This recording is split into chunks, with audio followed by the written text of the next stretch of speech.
최근에 제가 병원에 입원을 했어요. 이게 발목 수술이어가지고 이제 최소 일주일은 뭐 꼼짝없이 이제 뭐 병실에 누워 있어야 되니까 이제 할 수 있는 게 별로 없잖아요. 그래서 책을 좀 읽으면 좋겠다 싶어가지고 무슨 책을 읽으면 좋을까 고민하다가 단테의 신곡 중에 지옥 편을 읽으면 좋겠다 싶었어요. 병상이 지옥 같아서 그런 건 아니고요. 뭐랄까요, 워낙 이제 유명한 고전이기도 하고 평소에 좀 읽고 싶었는데 왠지 좀 손이 잘 안 가는, 근데 병상이 아무래도 좀 지옥 같으니까 좀 어울리겠다 싶어가지고 그렇게 가져갔습니다. 수술을 마치고 이제 마취가 아직 덜 풀렸는데 첫 문장을 펼쳤어요. 근데 지옥편의 첫 문장이 이렇습니다. 우리 인생의 길의 가운데쯤 왔을 때 나는 어두운 숲 속에 있는 나 스스로를 발견했다. 그리고 그동안 똑바르게 보였던 길이 그 순간 없어지고 말았다.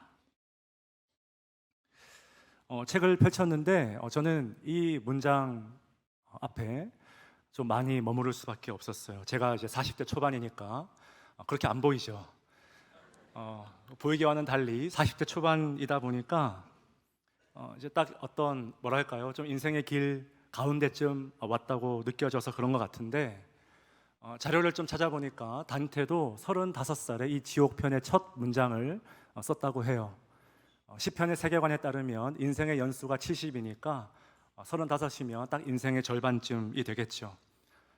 실제로 단테도 35살에 자신의 어떤 정치적인 커리어의 정점을 찍고, 세상적으로 봤을 때 커리어의 정점을 찍고 이제 그때부터 내리막길 인생을 걸었다고 합니다. 이제 신곡 중에서도 이 특별히 지옥편이라는 이야기를 쓸 만큼 어떤 지옥 같은 힘든 시기를 겪은 거라고 할 수 있겠죠. 우리가 어린 시절에는 그런 것 같아요. 뭘 하든 좀 빨리 가고 싶어 합니다. 특히 대한민국 사회에서는 남들이 정해준, 부모와 사회가 규정해준 어떤 정확하고 분명한 목표를 향해서 별다른 고민 없이 그냥 빨리 달리기에 급급하죠. 좋은 대학 가야 되고, 좋은 사람 만나야 되고, 직장 가서 돈 벌어야 되고, 자리도 잡아야 되고, 좋은 배우자 만나야 되고, 자녀도 적당히 낳아야 되고. 그런데 어느 순간 인생의 길 가운데쯤 왔을 때 마치 길을 잃어버린 것처럼 그런 느낌이 드는 순간이 찾아오죠. 어느 길이 맞는 건지, 나는 지금 잘 가고 있는 건지, 혹시 길을 잃어버린 건 아닌지, 나는 지금 왜 이런 방식으로밖에 살 수 없는 건지, 더 이상 똑바른 길이 그동안은 잘 보인 것 같았는데 뭔가 앞을 생각하면 똑바른 길이 보이지 않는 그런 느낌이 드는 거예요. 여러분, 어두운 숲속을 연상해 보면 딱 그런 이미지가 떠오르죠. 이리 가도 될 것 같고 저리 가도 될 것 같고 어느 길로도 다 갈 수 있을 것 같은데 어디를 선택해도 너무나 불안해지는 이 마음. 그래서 단테도 지옥 편을 이렇게 시작해요. 이 어두운 숲은 내가 머릿속으로 상상만 해도 숨이 막힐 만큼 두렵다. 이런 맥락에서 저는 오늘 본문을 통해서 여러분과 이 질문을 좀 나누고 싶어요. 나는 지금 어디에 서 있는가? 저와 여러분의 존재는 지금 어느 땅에 위치해 있는가? 로완 윌리엄스라는 신학자가 모든 신학자와 성도들이 가져야 할 존재론적인 위치 혹은 정체성에 대해서 이런 문장을 쓴 적이 있어요. 신학자와 성도는 언제나 무언가의 중간에서 시작되어야 한다. In the middle of something. 뭔가의 중간에서, 그 위치야말로 모든 신학자와 성도가 있어야 될 존재론적인 위치다, 그 말이에요. 이런 거예요. 실제 우리의 삶은 어두운 숲과 같이 굉장히 불확실성으로 가득해요. 신학자들은 교리의 엄정성을 가지고 어떤 정답을 내리려고 애를 쓰죠. 모든 게 분명하고 어떤 극단의 주장을 좋아하고 확실하고 논리정연하고 무오한 어떤 해답을 내리려고 애쓰고, 성도인 우리도 성경 읽을 때 어떻습니까? 뭔가 정답을 기대하죠. 정답을 원하고 성경을 읽죠. 그렇지만 우리의 삶이 그렇지 않잖아요. 모든 것이 애매하고 불안하고 어디로 가야 될지 모르겠고, 그래서 신학자는 어느 한 자리에 고정되어 위치에 있으면 안 된다는 거예요. 항상 뭔가의 중간에서 middle of something. 그게 어딘지 모르겠지만, 뭔지는 모르겠지만 이것도 저것도 쉽게 선택하기 힘든 바로 그 자리, 항상 그곳에서 어떤 신학적인 성찰, 영적인 성찰이 시작되어야 한다는 거예요. 오늘 제가 여러분께 소개할 이야기도 바로 그런 종류의 이야기예요. 우리가 중간에 있음을 느끼게 하는, 어느 한쪽으로 쉽게 갈 수 없는, 자신 있게 갈 수 없는, 그러나 비틀거리면서도 신음하면서도 우리가 아름다운 길로 좀 가고자 애쓰고 싶은 그런 이야기. 저는 이 본문을 묵상하면서요, 오늘 말씀 제목처럼 채소밭과 포도원 사이 그 지점, 그 애매한 지점 어딘가에 제가 서 있음을 보게 됐어요. 여러분, 오늘 이 대결 구도는 단지 어떤 성경 어느 한 토막의 구석에 박혀 있는 그런 이야기가 아니라 어쩌면 성경 전체를 관통하는, 더 나아가서 기독교 영성의 역사라고 우리가 말을 할 때 그 기독교 영성의 역사를 어쩌면 관통하는 그런 이야기일지도 모르겠어요. 이 이야기를 통해서 저와 여러분이 지금 어디에 서 있는지 성령께서 우리의 마음을 조명해 주시길 주님의 이름으로 축원드립니다. 우리 함께 1절 말씀 읽을까요? 1절 시작. 그 후에 이 일이 있으니라.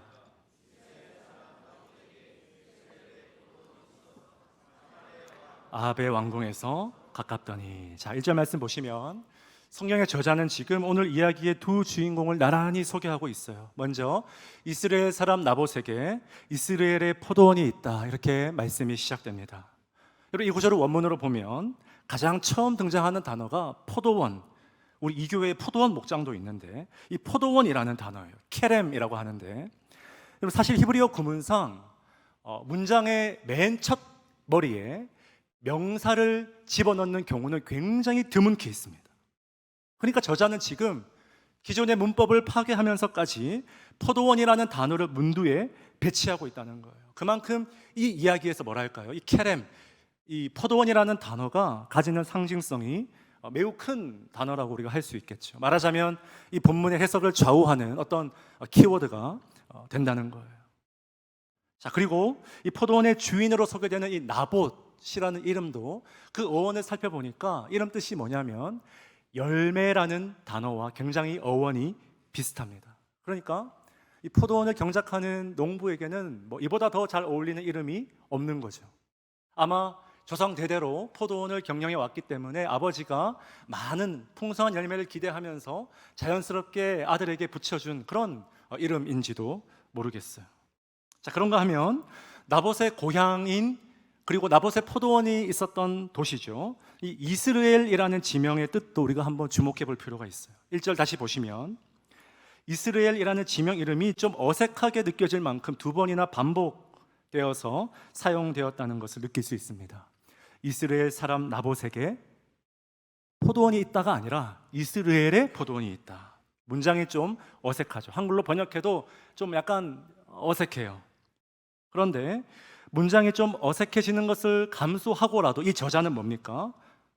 이스라엘이라는 이 지명 자체를 지금 강조하고 싶은 거예요. 그래서 뜻을 보니까 하나님이 친히 씨를 뿌리신다, 그런 뜻이에요.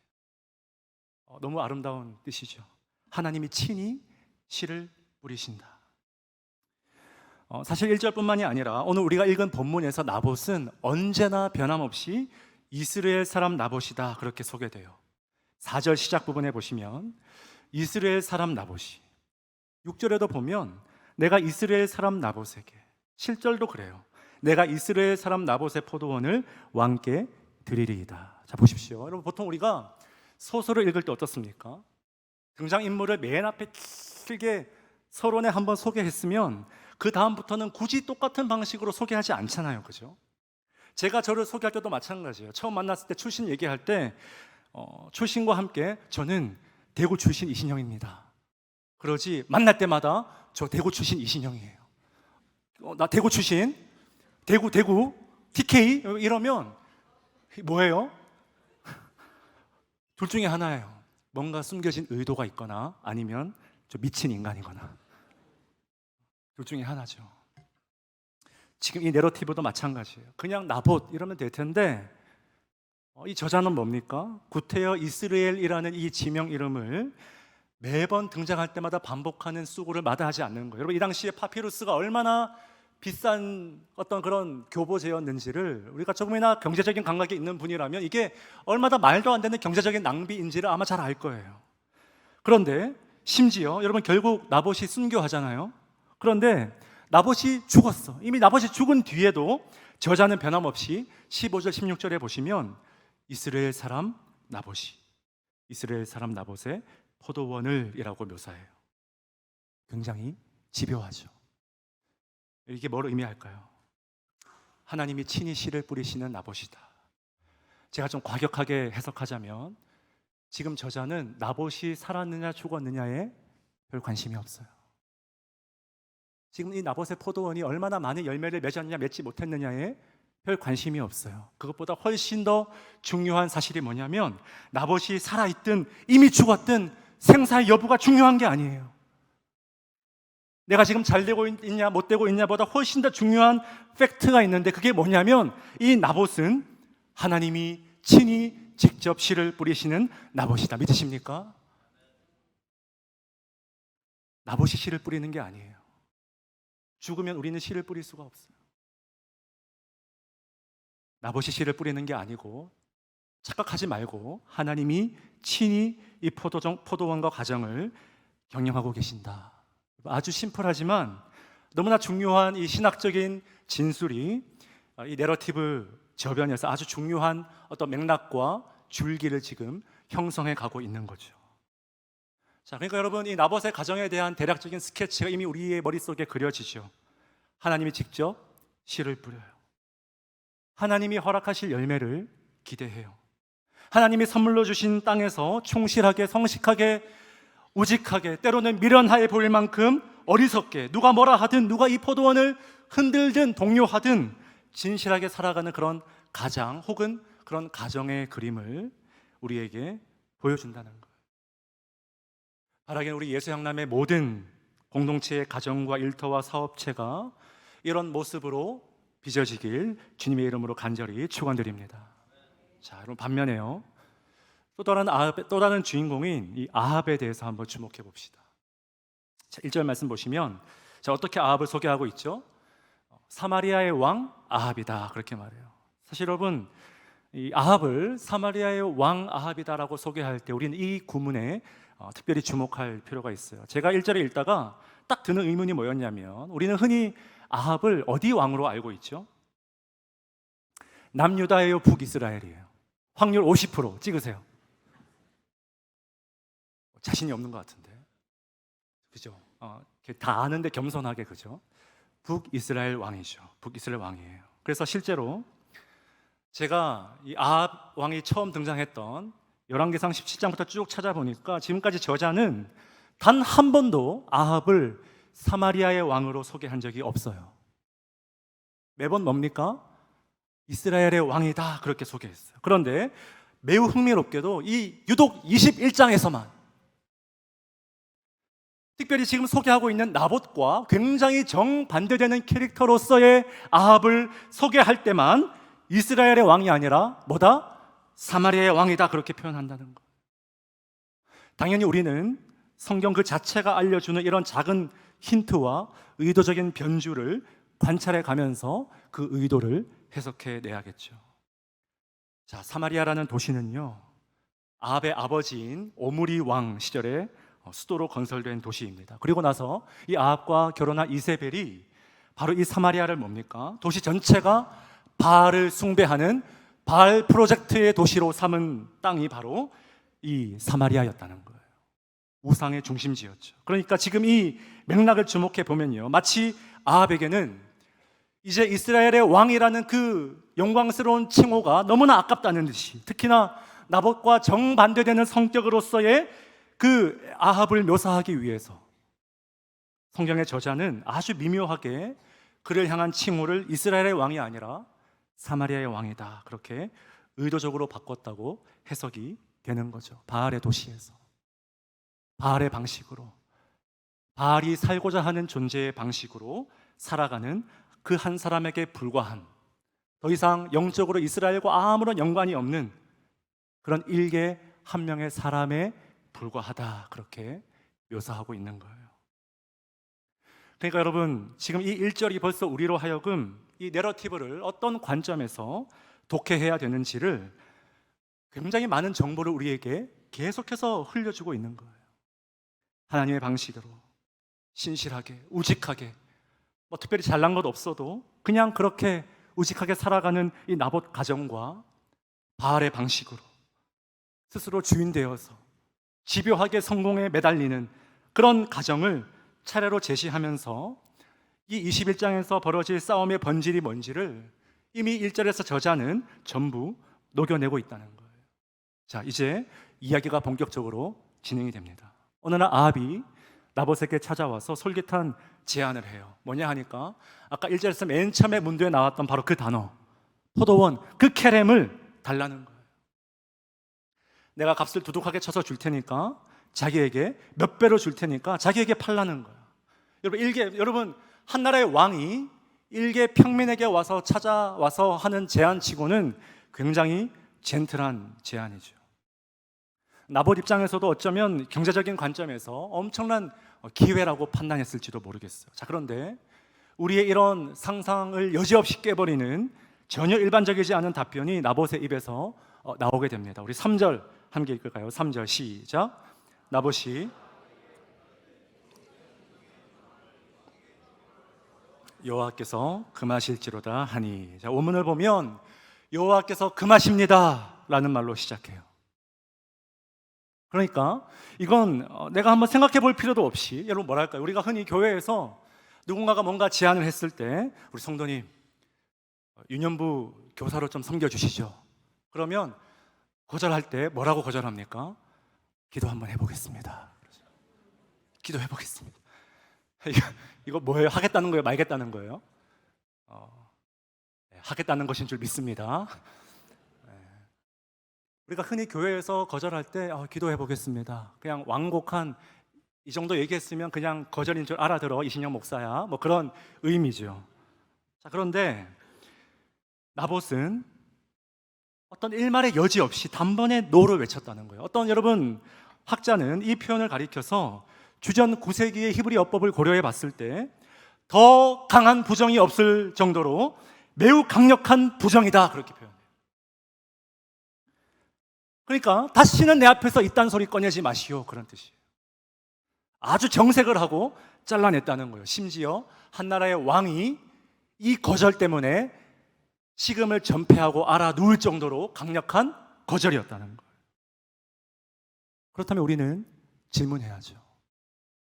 우리의 존재를 담아서 이 텍스트에게 질문해야죠. 나봇은 왜 이렇게 단호하게 거절했을까요?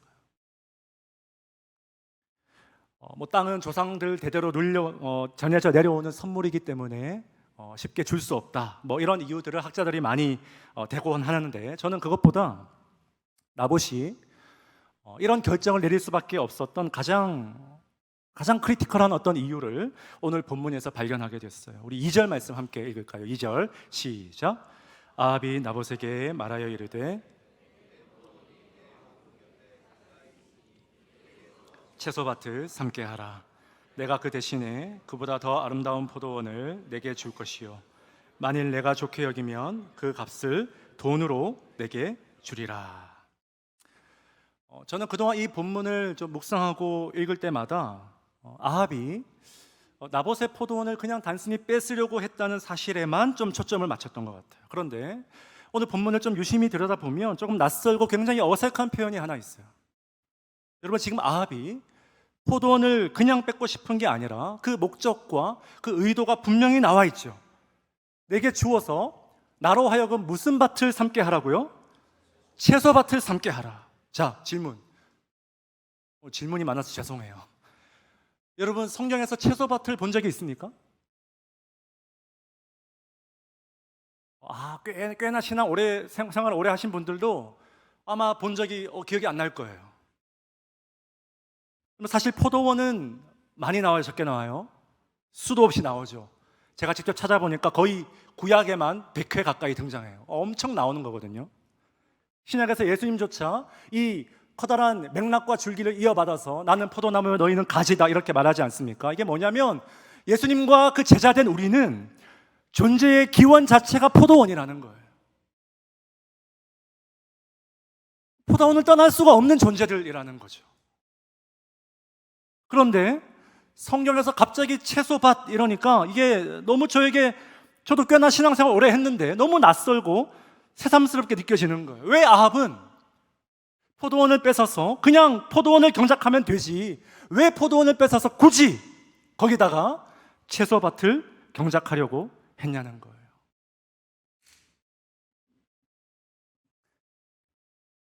지금부터 오늘 말씀의 결론인데 여러분 너무나 감사하게도 이 채소밭이라는 이 히브리 단어는 구약 성경에서 오늘 본문을 제외하고 딱 한 번 더 사용됐어요.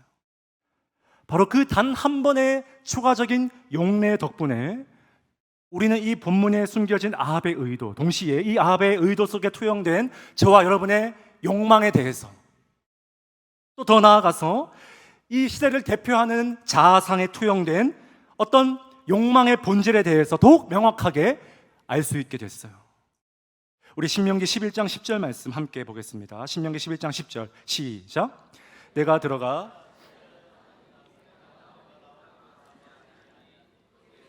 너희가 파종한 후에 발로 물대기를 채소밭에 댐과 같이 하였거니와. 11절 계속 봅시다. 11절 시작. 너희가 건너가서 차지할 땅은 산과 골짜기가 있어서 하늘에서 내리는 비를 흡수하는 땅이요. 12절 내 하나님 여호와께서 돌보아 주시는 땅이라. 연초부터 연말까지 내 하나님 여호와의 눈이 항상 그 위에 있느니라. 아멘. 이 말씀이 뭐냐면 이제 가나안 땅 입성을 목전에 두고 모세가 이스라엘 백성들에게 애굽 땅과 이스라엘 땅의 어떤 신학적인 대조의 성격에 대해서 가르치는 그런 본문이에요. 중요한 건 뭐냐면 땅 자체가 신학적이라는 거예요. 우리가 지금 어디에 서 있느냐가 그 자체가 우리가 지금 어떤 신학을 추구하고 있는지를 보여준다는 거예요. 땅 자체가 우리의 존재론의 기반이기 때문이죠. 10절 뭐라 말합니까? 이스라엘 땅과 애굽 땅은 너무 다른데 애굽 땅에서 애굽의 방식으로, 애굽의 기술로, 애굽의 스타일로 경작하는 경작지의 대명사가 바로 채소밭이라는 거예요. 여러분, 애굽 땅은 언제든지 이렇게 물을 가둘 수 있는 그런 땅이었어요. 요즘으로 치면 댐으로 물 흐름을 내 마음대로 조절하듯이 마찬가지죠. 여러분, 모든 문명의 시작이 어떻게 시작됐습니까? 물을 통제하면서부터 문명이 시작된 거 아닙니까? 한마디로 여러분, 채소밭으로 대면되는 애굽 땅의 결정적인 특징이 뭡니까? 하늘에서 내리는 비에 크게 의존하지 않는 방식이에요. 더 과격하게 말하면 1년 365일 하늘에서 비가 한 방울도 내리지 않아도 나는 살 수 있어라는 자신감이 투영된 땅이 채소밭인 거죠. 굳이 하늘의 열림을 기대하지 않아도 괜찮아요. 심지어 비가 안 와도 괜찮아. 내 힘으로, 내 통제로, 내 능력과 내 노력으로 얼마든지 성공할 수 있다는 문명의 자신감이 채소밭이라는 결과물로 이어지더라는 거예요. 여러분, 애굽은 은혜의 땅이 아니라 뭡니까? 고역의 땅이자 고된 노동의 땅이에요. 끊임없는 노동이 존재하게 하는 땅이에요. 갈라디아서의 표현대로 말하자면 육체와 율법의 행위가 너무나 중요한 땅이에요. 내 행위와 내 의가 너무 중요한 땅이에요. 내 힘으로 발버둥 치지 않으면 도저히 살아남을 수 없는, 죽고 죽이는 서바이벌의 생존의 질서가 판을 치는 그 현장을 채소밭이라는 단어로 지금 대변하고 있다는 거예요. 반면에 이스라엘 땅은 어떻습니까? 11절 다시 띄워주십시오. 11절 보니까 하늘에서 내리는 비를 어떻게 해요? 흡수하는 땅이다. 이스라엘 땅은요, 그 기원 자체가 산과 골짜기예요. 땅을 다 흡수하는 거예요. 비를 다 흡수해요. 애초에 물을 댈 수가 없어요. 이 땅은. 왜요? 산과 골짜기이기 때문에. 하늘에서 내리는 이른 비와 늦은 비의 모든 것을 적절하게 절대적으로 의존해야만 하는 굉장히 취약한 방식이 이스라엘 땅이에요. 주님께서 주시면 선물로 그냥 누리는 거예요. 비를 안 주시면 그리 아니하실지라도 하나님을 바라봅니다. 바로 그 고백이 담긴 땅이죠. 그 신앙의 고백이 포도원이라는 눈에 보이는 결과물로 지금 이어지더라는 거예요. 이스라엘은 노동의 땅이 아니에요. 바로 은혜의 땅이었어요. 갈라디아서의 표현대로 말하자면 육체의 행위나 할례나 출신이나 성별이나 내 공로가 전혀 중요하지 않은 은혜와 복음으로부터 오는 그 자유가 전부인 그 땅이 바로 이스라엘 땅이에요. 그래서 뭡니까? 12절에 하나님께서 친히 돌보아 주시는 땅이다. 내 하나님 여호와의 눈이 항상 포도원, 바로 그 땅 위에만 있을 것이다. 믿으십니까? 여러분, 내가 포도원을 끝까지 지키겠다는 것은요, 날 바라보시는, 지금도 나를 주목하시는, 지금도 여러분을 사랑으로 바라보시는 그 하나님의 시선을 포기하지 않겠다는 영적인 결단이자 믿음의 표현인 거예요. 그러니까 여러분, 포도원을 채소밭으로 바꾸겠다는 아합의 숨겨진 의도가 뭡니까? 이건 단순히 어떤 경제적이고 정치적인, 어떤 심미적이고 문화적인 그런 코드가 아닌 거예요. 특히 이 세속화된 아합 시대를 관통하는 어떤 아주 심각한 영적인 지각 변동의 코드가 숨겨져 있음을 우리는 발견해야 되는 거예요. 이것은 내가 하나님 한 분만으로 더 이상 만족할 수 없다는 의미였어요. 강력한 반항과 반역의 표시죠. 하나님의 집 안에서는 더 이상 내 마음이 채워지지 않아. 플러스 알파, 포도원 플러스 알파, 플러스 알파가 없어서 죽고 싶은, 마치 탕자 이야기에서 둘째 아들과도 같은 그런 마음이죠. 아버지의 집에서, 아버지 더 이상 이 집에서 내 마음이 채워지지 않아요. 나가야겠어요. 내가 주인 되어서 스스로 한번 내 힘으로 경작해 보겠다는 강력한 우상숭배의 행위죠. 끊임없이 팽창해요. 부풀려지고 싶어요. 커지고 싶어. 자기 실현, 자기 팽창의 욕망이 그 안에 담겨 있는 거예요. 사랑하는 여러분, 우리 안에 늘 이 싸움이 있어요. In the middle of something. 항상 뭔가의 중간에 우리는 서 있어요. 목회를 하는 저도 마찬가지예요. 여러분, 생각해 보세요. 목회를 하는 사람이 포도원의 방식이 아니라 채소밭의 방식으로 목회하는 사람보다 더 불쌍한 사람이 있을까요?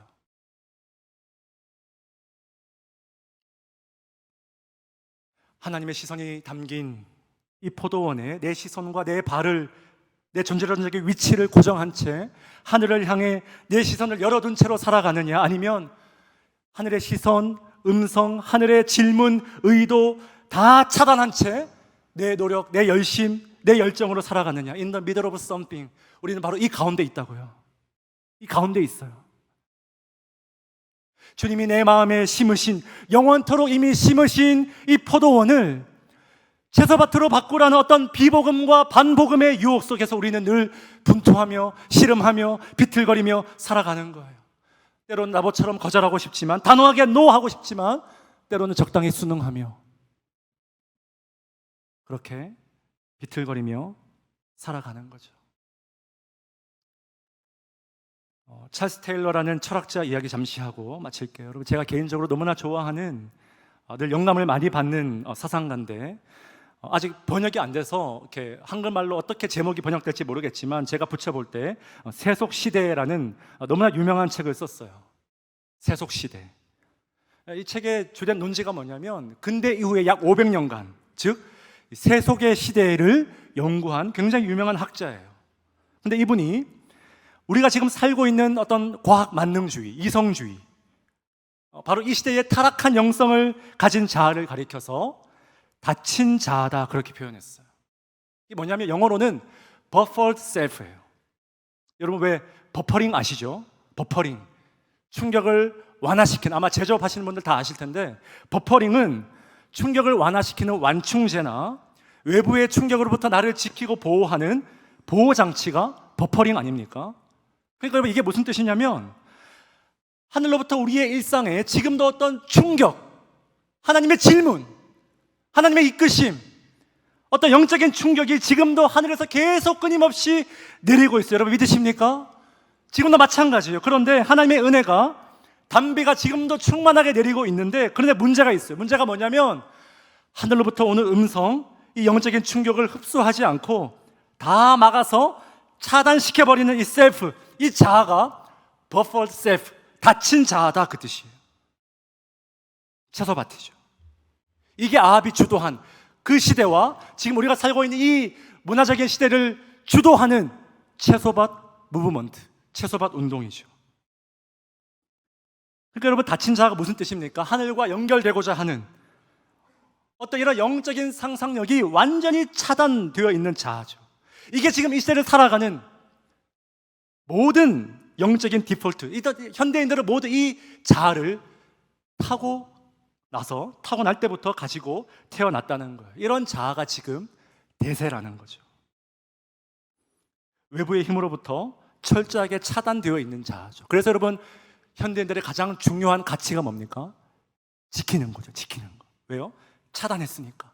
내 존재를 지켜, 내 건강 지켜, 내 자녀 지켜, 내 자산 지켜, 내 사업체 지켜, 심지어 내 교회 지켜.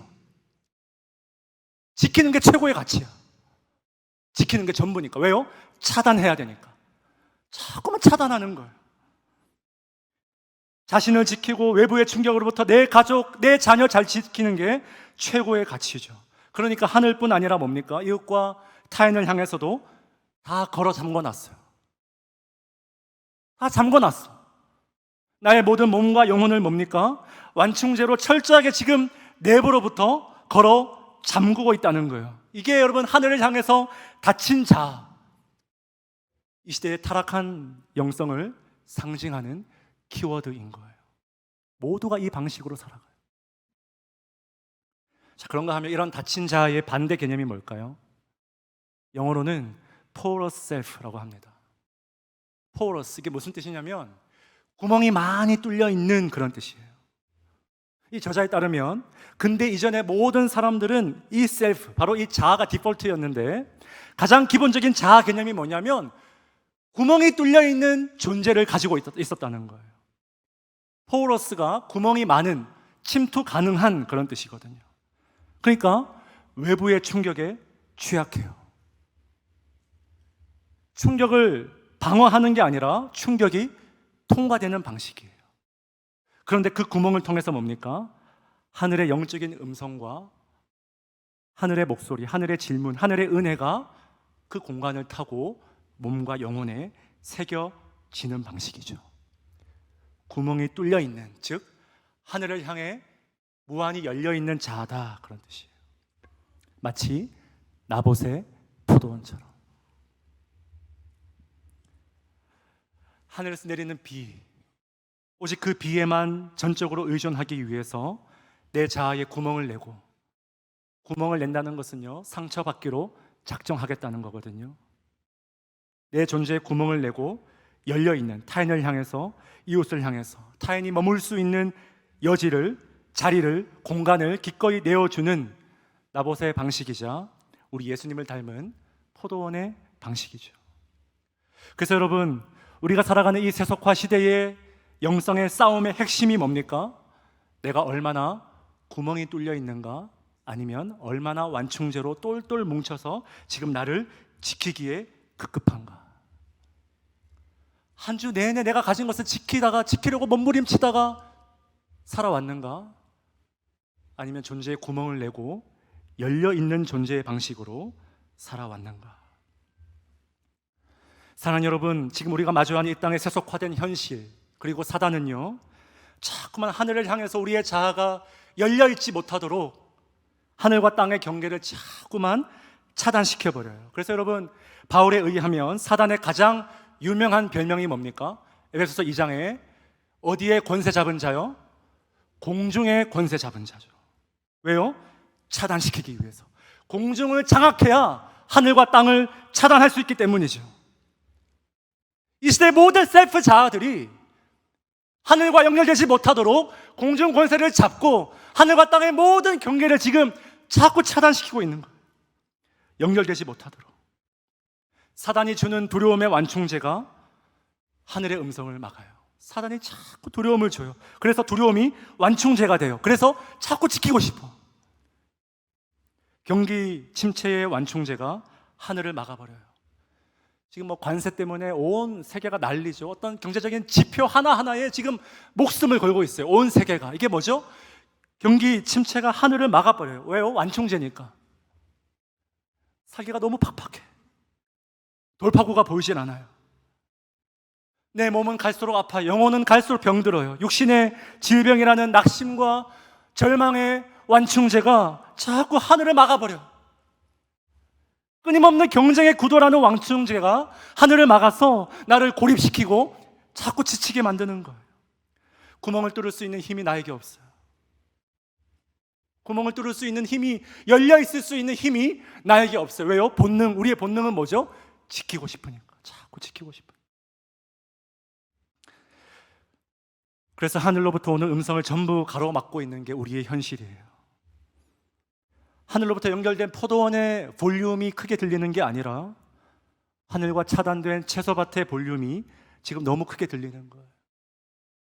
그러나 사랑하는 여러분, 우리가 믿고 주인으로 모시는 예수 그리스도가 하늘과 땅의 모든 경계를 성육신과 함께 영원토록 이미 뚫어버리셨다는 사실을 믿으시기 바랍니다. 예수님이 이미 하늘과 땅의 모든 경계를 성육신과 함께 영원토록 영원까지 뚫어버리셨어요. 그렇다면 예수가 가신 그 길을 제자인 우리 또한 따라가야죠. 그 길을 가야죠. 여러분 생각해 봤어요. 포도원을 지키고자 했던 나봇은 얼마나 두려웠을까? 내가 나봇이었다면 어땠을까? 얼마나 낙심이 되고 우리 가정, 우리 자녀들에게 상처가 됐을까? 실제로 나봇은 순교했죠. 여러분 이 땅에서는 언제나 아합이 나봇을 죽여요. 나봇이 아합을 죽이는 일은 일어나지 않습니다. 일어나서도 안 되고요. 채소밭은 결국 포도원을 집어 삼켜요. 그리고 앞으로도 세상은 그런 방식으로 돌아갈 거예요. 그래서 예수님의 길을 따르고자 하는 자들은 늘 아픔과 상처로, 때로는 약함과 억울함으로, 분노가 담긴 신음으로 삶을 살아가는지도 모르겠어요. 구멍이 나 있기 때문에 너무 취약해요. 배신에 취약해요. 세상적으로 나를 지키는 보호장치가 없이 열려있기 때문에 늘 상처에 취약한 거예요. 그러나 사랑하는 여러분, 저는 오늘 우리가 묵상한 이 열린 자아의 근원이자 구멍이 뚫린 자아의 원조가 삼위일체 하나님이심을 묵상하게 됐어요. 만약 삼위일체 하나님이 영원히 닫힌 자아, 영원히 삼위일체 하나님으로 똘똘 뭉친 완충제의 자아였다면 애초에 창조는 일어나지 않았겠죠. 자유롭고 인격적인 창조를 창조하기 위해서는 하나님은 스스로 자신의 전능을 제한하셨어요. 부모인 우리가 자녀에게 무한한 자유를 주기 위해서는 부모는 취약할 준비가 되어 있어야 되는 거예요. 상처받을 준비가 되어 있어야 되는 거죠. 인간의 자유를 완벽히 열려있기 위해서 전능하신 하나님이 상처받기로 작정하신 거예요. 그래서 여러분, 하나님을 가장 닮은 영성이 있다면 저는 그 영성이 기꺼이 상처받기로 작정하는 영성이라고 믿는 거예요. 상처 입은 알을 통해서만이 그리스도를 더 깊이 경험하고 만날 수 있다는 것. 이것이 기독교 영성의 핵심이자 가장 하나님을 닮고자 하는 이들의 영성이라고 말할 수 있는 거죠. 여러분 참 그래요. 우리가 일상에서도 마찬가지예요. 생각해보면 상처를 우리가 많이 주고받죠. 그런데 상처를 준 사람은 자신이 한 행동에 대해서 성찰하기가 쉽지 않아요. 성찰이 잘 안 돼. 상처를 줬는지도 몰라요. 왜냐하면 상처를 준 사람은 자기도 모르게 완충제가 되어서 자기를 디펜스하기에 급급해요. 자연스럽게 for self, 아합의 영성이 물리기 때문에 성찰이 쉽지가 않아요. 그런데 반대로 상처를 받은 사람은 어떻습니까? 자신의 경험을 자꾸만 되새김질하게 돼요. 내가 왜 상처받았는지, 그 이유는 뭔지, 나에게 왜 이렇게 구멍이 나버렸는지 질문하게 돼요. 왜요? 너무 아프니까. 커다란 구멍이 나버렸으니까, 너무 취약해졌으니까 자꾸 성찰하고 질문하고 묻고 또 묻고 기도하게 되는 거예요. 그래서 여러분, 아이러니하지만 변화의 희망은 언제나 상처받은 사람들에게만 있어요. 굉장히 아이러니한데 늘 그래요. 변화의 소망은 언제나 상처받은 편에서만 변화의 시작이 가능한 거예요. 그래서 여러분, 우리의 영원한 희망과 소망은 누구에게 있습니까? 영원전부터 상처받기로 작정하신 하나님께만 진짜 우리의 유일한 소망이 있는 줄 믿으시기 바랍니다. 그래서 하나님께만 소망이 있는 거예요. 그래서 하나님이 우리의 유일한 소망이 되시는 거예요. 마지막으로 요즘 제가 늘 되뇌 있는 시편 말씀 한 구절인데요, 여러분께 좀 선물로 드리고 싶어서 가져왔어요. 우리 함께 읽어볼까요? 시작. 여호와께서 그의 종들로 말미암아 위로를 받으시리로다. 아멘. 그럼 자세히 보시면 여호와가 우리의 위로가 되어 주신다가 아니에요. 반대예요. 여호와께서 우리를 통해 위로를 받으신다. 여러분, 우리는 그렇습니다. 누군가가 나에게 이렇게 얘기해 주면 저는 참 힘이 나요. 목사님은 존재만으로도 저에게 참 큰 위로가 돼요. 저는 별로 한 게 없는데, 제가 나를 돌아보면 너무 큰 죄인이고 쓰레기 같고 정말 너무 부끄러운데, 누군가가 나에게 진심이 아니라 그냥 말로만이라도 목사님은 존재만으로 참 나에게 큰 위로가 돼요, 이렇게 말해주면 저는 언제나 더 살고 싶어지고 막 없던 힘이 생기고 더 열심히 하고 싶고 막 기운이 나죠. 여러분, 누군가가 나에게 이렇게 말만 해줘도 우리는 그 말을 나를 살게 하는 것을 경험해요. 그런데 여러분, 이 시인은 지금 노래하고 있어요. 여호와께서 그의 종들로 말미암아 위로를 받으신다. 여러분, 아멘이십니까? 하나님의 말씀인 줄 믿으시기 바랍니다. 하나님께서 저와 여러분의 존재로 인해서 위로를 받으신대요. 우리는 비틀거려요. 채소밭과 포도원 사이에서 in the middle of something, 언제나 그 가운데서 때때로 길을 잃어요. 여전히 무언가의 중간에서 애매하게 방황하지만, 어디로 가야 될지 모르지만 끝까지 믿음 붙들고 그 어두운 숲에서 버티며 아름다운 길을 걷는 이들을 향해서 주님께서 말씀하세요. 내가 너 때문에 위로받는구나. 내가 너의 영혼을 통해서 창조의 뿌듯함과 취약해지기로 작정한 그 결심에 큰 위로를 받는구나.